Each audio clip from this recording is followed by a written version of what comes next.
والصلاة والسلام على رسول الله وعلى آله وأصحابه ومن والاه ولا حول ولا قوة إلا بالله.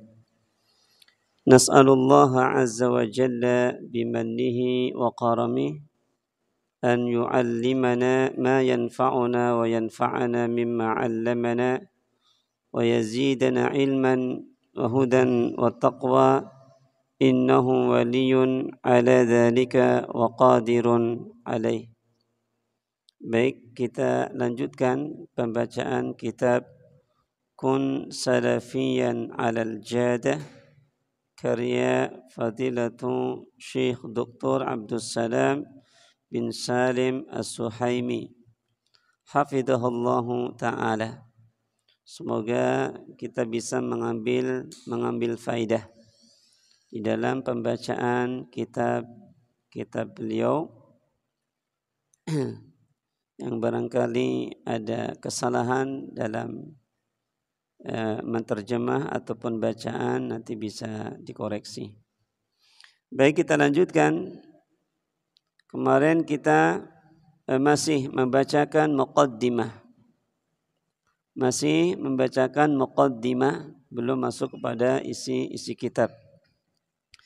Kata beliau, وَقَدْ كَانَ لِأَئِمَّةِ الْإِسْلَامِ مِنْ أَهْلِ السُّنَّةِ الْأَكْثَرِ الْكَبِيرِ فِي الدَّعْوَةِ إِلَى السُّنَّةِ وَالْعُودَةِ إِلَى طَرِيقَةِ السَّلَفِ وَمَنْهَجِهِمْ وَالْاقْتِدَاءِ بِهِمْ وَمِنْ هؤلاء الأئمة مالك والشافعي وأحمد وابن حزيمة وابن أبي عاصم والأصبهاني والآجري وغيرهم.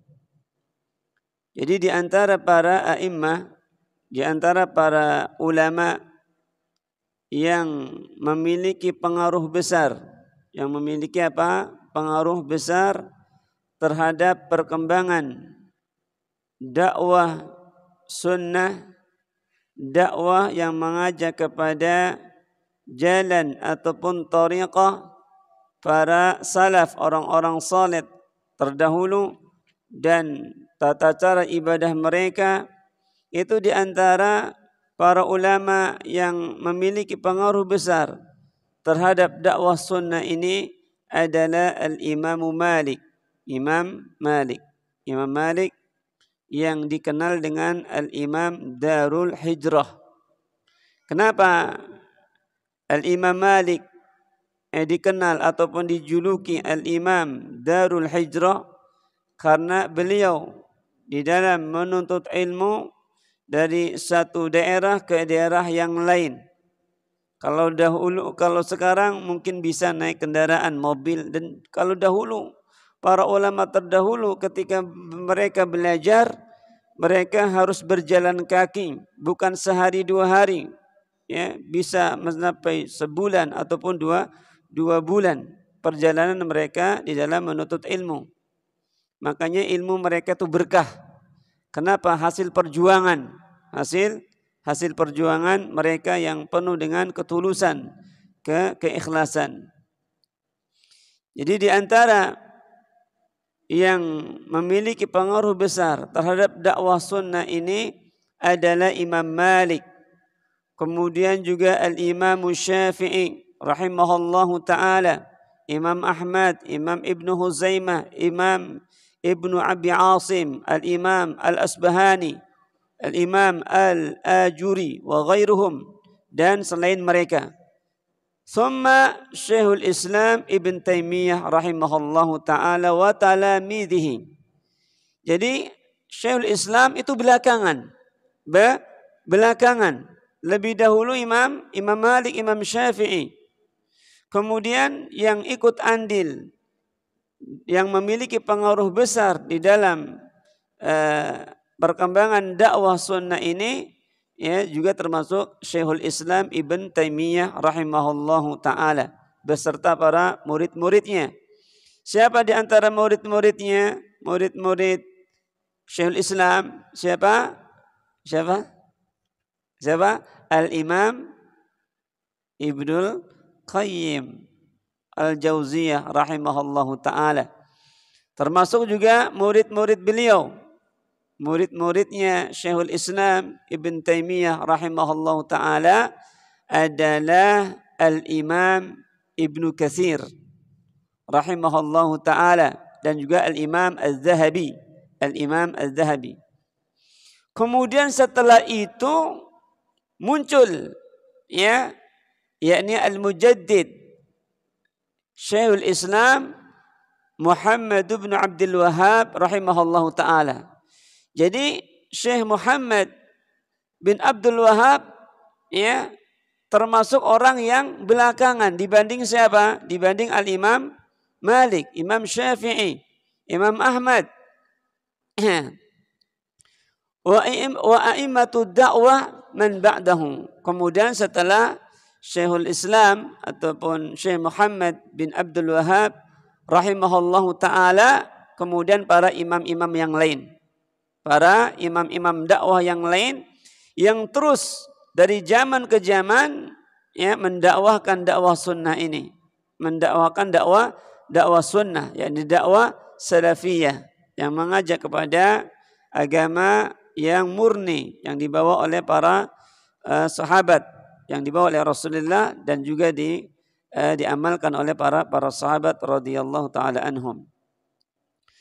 Mimma adda ila zuhuri tijahin salafiyyin ala murid tarikh. Jadi mereka itulah yang kita sebutkan tadi di antara para ulama yang ikut andil di dalam kemunculan ataupun perkembangan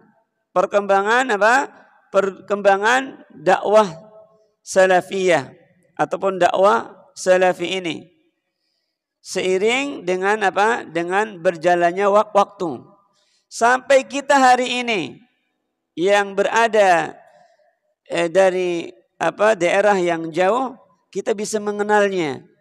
Apa sebabnya? Karena keberkahan dakwah daripada para a'immah, para ulama-ulama terdahulu. Sehingga dahulu kita tidak mengenal apa itu dakwah sunnah, apa itu dakwah salafiyah. Kita tidak mengenal. Saya, antum dan kita semua tidak mengenal sama sekali. Tidak ngerti sama sekali. Tidak paham sama sekali. Kecuali karena hidayah.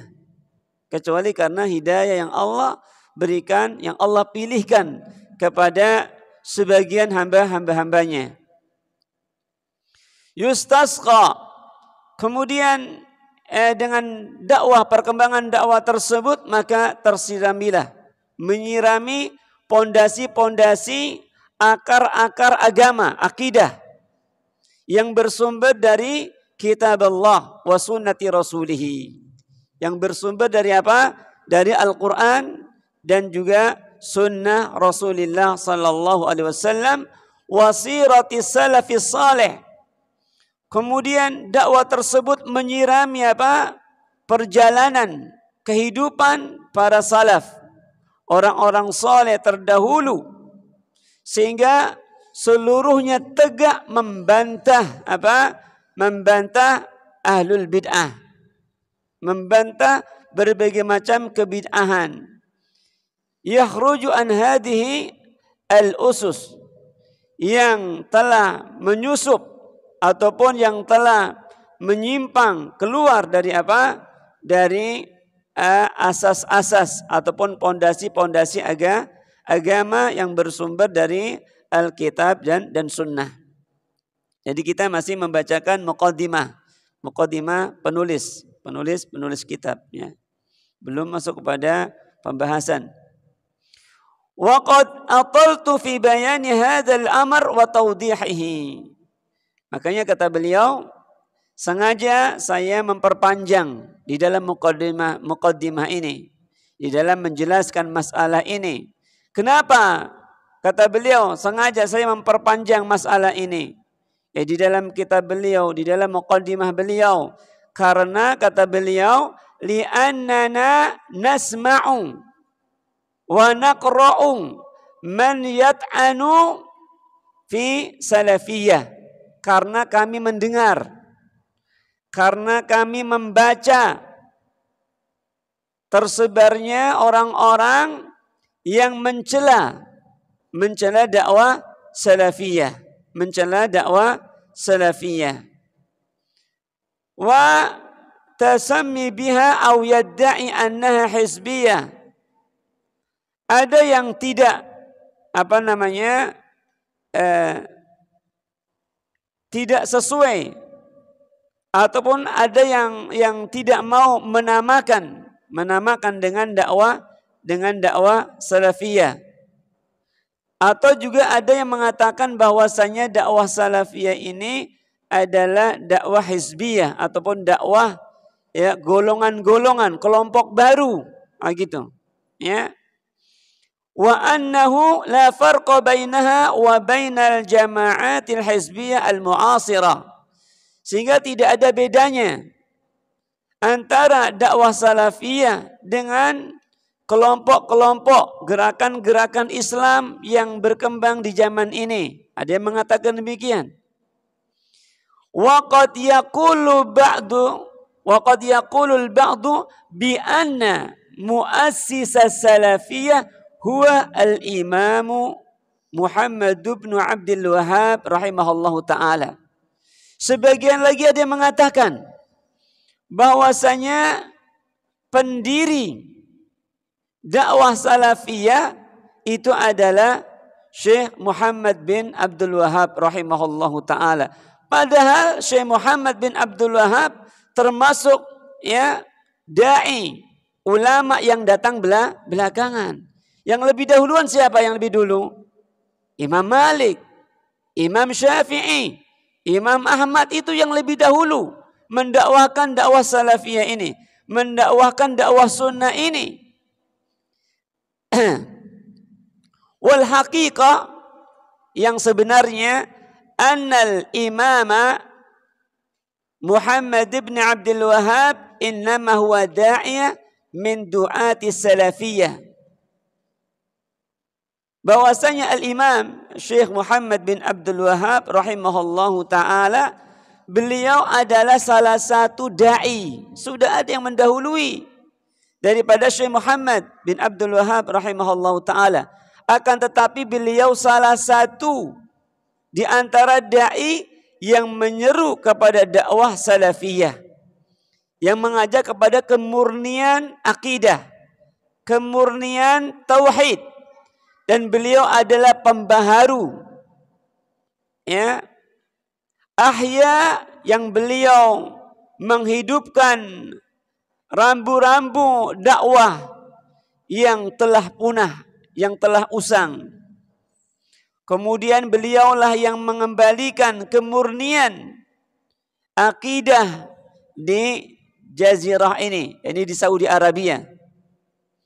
Ba'dama takaddara safwuha, setelah apa? Setelah terjadinya kekeruhan di dalam akidah. Kemudian terjadinya berbagai macam kebid'ahan dan khurafat, kembali muncul Syekh Muhammad bin Abdul Wahhab rahimahullahu ta'ala menegakkan, mengibarkan dakwah sunnah, dakwah salafiyah di Jazirah Arabia. Dan Masya Allah, dakwah beliau ataupun kitab-kitab yang beliau tulis itu menyebar ke berbagai macam penjuru negeri, termasuk di Indonesia. Bahkan salah satu di antara kitab beliau jadi kurikulum ataupun mata kuliah di sekolah tinggi ataupun universitas ya Saudi Arabia. Bal inna hadhihi daulah, atau bahkan di pondok-pondok pesantren ya mempelajari kitab-kitab beliau. Kitabnya kecil-kecil, kitabnya Qawaidul Arba, Ushulus Salasah, Kitabut Tauhid, Kasyfus Syubhat, Nawaqidul Islam, kecil-kecil kitabnya. Tapi Masya Allah, meskipun kecil ya barakah kitabnya ya. Bal inna hadhihi daulah al-mubarakah al-mamlakah al-arabiyah as-saudiyah, kata Syekh di sini mengatakan sesungguhnya negeri yang penuh barakah ini, yakni kerajaan Arab Saudi, semoga Allah Subhanahu wa taala menjaganya, daulatun salafiyatun. Termasuk negeri ataupun negara atau negeri salafiyah. Wa da'watuha da'watun salafiyah. Yang dominan, ya meskipun ada dakwah-dakwah yang lain, tapi yang dominan di kerajaan Saudi Arabia itu adalah dakwah salafiyah yang dominan.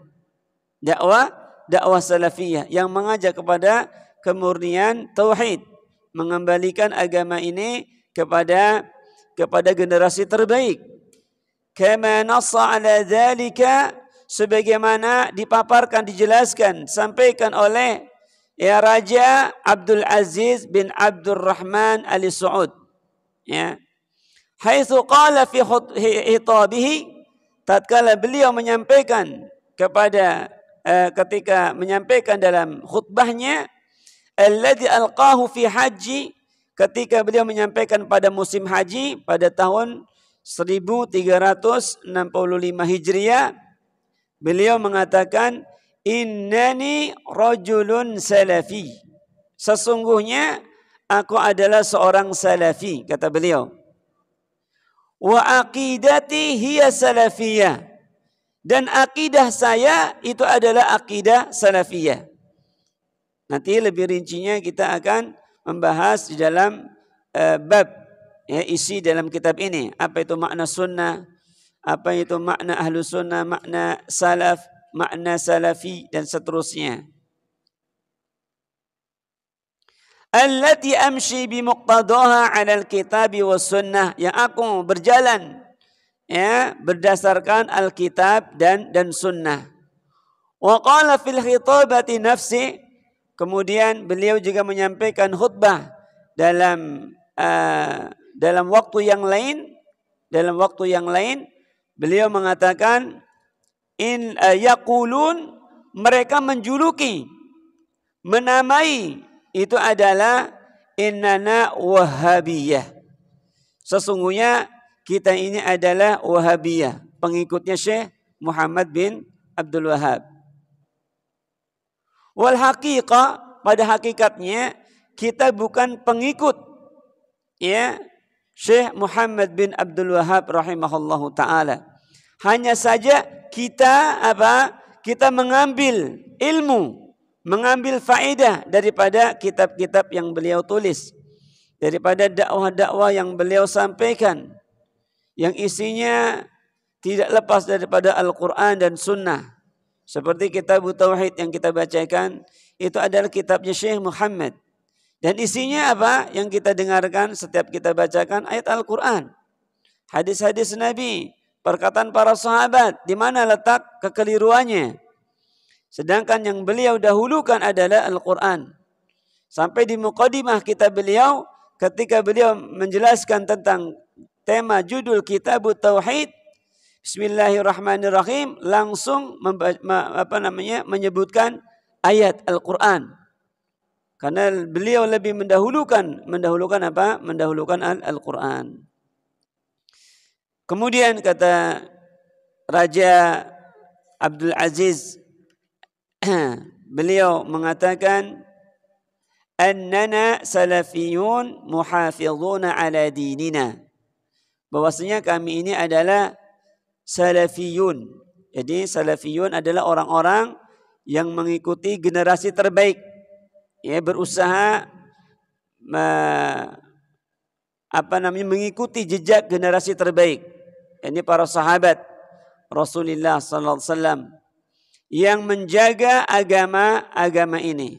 Wa nattabi'u kitaballahi wa sunnata rasulih, dan kami hanya mengikuti kitab Allah dan sunnah Rasulnya. Wa laisa bainana wa bainal muslimin illa kitaballahi wa sunnati rasulih sallallahu alaihi wasallam. Tidak ada antara kami dan antara kaum muslimin kecuali pegangan kami itu adalah tidak lepas daripada Alkitab dan Sunnah, daripada Al-Quran dan Sunnah. Illa anna hadhihi da'wa al-mubarakah ulsiqa biha ma laisa fiha. Akan tetapi dakwah salafiyah, dakwah yang mubarakah ini ya disudutkan biha ma laisa fiha, dengan sesuatu yang tidak ada pada dakwah salafiyah itu sendiri. Wa nusiba ilaiha man laisa ala manhajiha, dinisbatkan sesuatu pemahaman kepada dakwah salafiyah padahal itu tidak ada pada dakwah salafiyah. Seperti contohnya apa? Kafir-kafirkan orang, bid'ah-bid'ahkan orang, tidak ada di dalam dakwah salafiyah. Akan tapi hanya menyampaikan seperti orang yang berbuat syirik, maka dosanya tidak akan diampuni oleh Allah. Seperti itu. Tidak menyampaikan, inti kemarin jarah kubur. Enggak boleh. Tidak boleh. Sama dengan orang yang bermaksiat kepada Allah, dia masuk neraka. Orang yang meninggalkan sholat berdosa. Maka seperti itu. Sama. Nah, hanya menyampaikan. Hanya menyampaikan.